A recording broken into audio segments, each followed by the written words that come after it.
तो दोस्तों कहानी शुरू करते हैं। एक जादूगर था जिसके पास एक बहुत सुंदर चिड़िया थी। जादूगर अलग अलग गांवों में रोज जादू दिखाने जाता।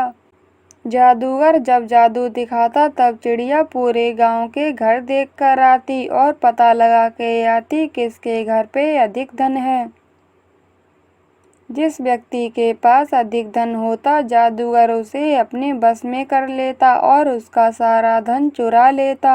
ऐसे ही बहुत दिन हो गए थे। जादूगर बहुत अधिक संपन्न हो गया था। एक दिन जादूगर जादू दिखा रहा था। तभी गांव का एक बूढ़ा आदमी जादूगर से कहता है, बेटा तुम इतने धनवान तो हो, फिर ये जादू क्यों दिखाते हो? गांव का कोई भी व्यक्ति तुम्हारे जितना धनवान नहीं है। जादूगर कहता है, अगर मैं जादू नहीं दिखाऊंगा तो कमाऊंगा कैसे? इस जादू से ही मेरा घर चलता है। जादूगर जादू दिखाकर अपने घर आ जाता है। तभी जादूगर के पास राजा का संदेश आता है। जादूगर संदेश पढ़ता है जिसमें लिखा था, राजकुमार का जन्मदिन आने वाला है। जादूगर को राजकुमार के जन्मदिन पर जादू दिखाना पड़ेगा।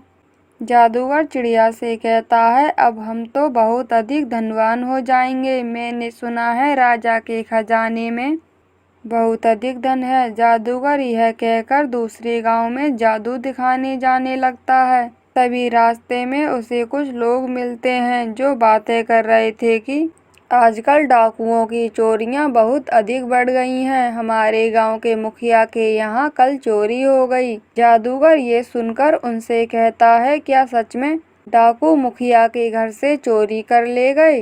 गांव वाले कहते हैं, हाँ, डाकू मुखिया का सारा धन चुरा ले गए। अब जादूगर चिड़िया से कहता है, ये तो अच्छी बात है, हम राजा के यहाँ पर चोरी कर लेंगे। राजा को लगेगा चोरी डाकुओं ने की है।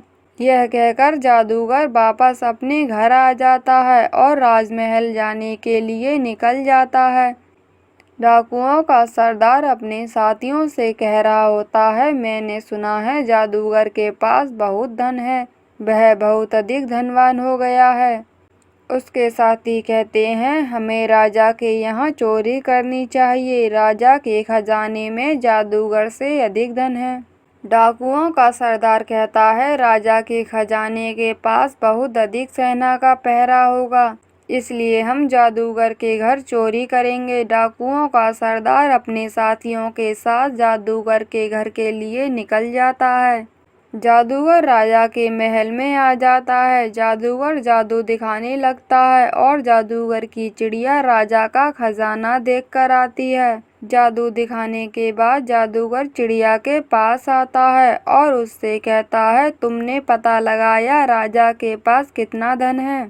चिड़िया कहती है, राजा के पास बहुत अधिक धन है, हमें देरी नहीं करनी चाहिए। राजा का सारा खजाना लेकर यहाँ से चले जाना चाहिए। डाकुओं का सरदार अपने साथियों के साथ जादूगर के घर आ गया था और जादूगर का सारा धन चुरा के वहाँ से चला जाता है। जादूगर चिड़िया के साथ राजा के खजाने के पास आने लगता है। जादूगर को रास्ते में जो भी सैनिक मिलता है वह उसे बेहोश कर देता है। जादूगर राजा के खजाने के पास आ जाता है और बहुत अधिक धन चुरा के वहाँ से भागने लगता है। जादूगर चिड़िया के साथ महल से भाग रहा था, तभी उसे एक सैनिक देख लेता है और बहुत से सैनिकों को बुला लेता है। जादूगर जब देखता है कि उसके पीछे राजा के सैनिक आ रहे हैं तो वह खजाने को वहीं छोड़कर चिड़िया के साथ भागता हुआ अपने घर आने लगता है। एक राजा का सैनिक राजा के पास आता है और राजा से कहता है, जादूगर ने हमारे खजाने की चोरी की है। राजा कहता है, तुम कैसे कह सकते हो? चोरी करने वाला जादूगर था। सैनिक कहता है, उसके साथ चिड़िया थी जो जादूगर की है। यह सुनकर राजा जादूगर के घर के लिए निकल जाता है। जादूगर राजा के सैनिक से जान बचाकर अपने घर आ जाता है। घर आने पर वह देखता है उसके घर का सारा सामान बिखरा हुआ है और उसका सारा सोना पैसा जो उसने चुराया था वह चोरी हो चुका है। ये देखकर जादूगर रोने लगता है। तभी उसके घर राजा आ जाता है। राजा के सैनिक जादूगर और उसकी चिड़िया को पकड़ लेते हैं। राजा कहता है, तुमने मेरे खजाने की चोरी की। मेरे सैनिकों ने तुम्हें देखा। जादूगर राजा से माफी मांगता है, लेकिन राजा जादूगर को कैद खाने में डलवा देता है। दोस्तों, बुरे काम का नतीजा भी बुरा होता है। ऐसे ही और कहानियाँ सुनने के लिए चैनल को सब्सक्राइब कीजिए और वीडियो को लाइक कीजिए।